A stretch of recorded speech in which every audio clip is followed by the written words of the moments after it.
Pozdravljeni, dragi moji. Danes angelske karte ne bom premešala, ampak jih bom takole razporedila po tleh. Evo takole. In bom prosila angele, naj mi izdajo eno angelsko sporočilo, da bomo se bolj lahko slišali svoje srce in uresničevali naše sanje. Pa da vidim, kaj bo prišlo.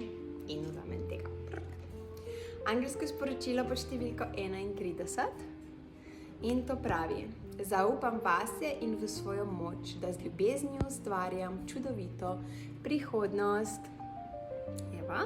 Zdaj bom pa še v knjigici razlag pod številko 31 prebrala dodatno razlago tega angelskega sporočila in pravi takole: angeli ti šepetamo, da verjemi v svojo notranjo moč, saj si sposobna ustvariti vse, kar si želiš.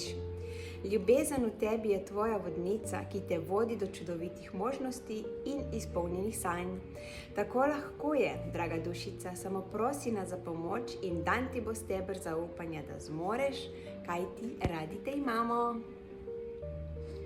Evo, naj to angelsko sporočilo se ozavesti, naj gre v naše srce in dovolimo si pričarati čarobno, čudovito prihodnost.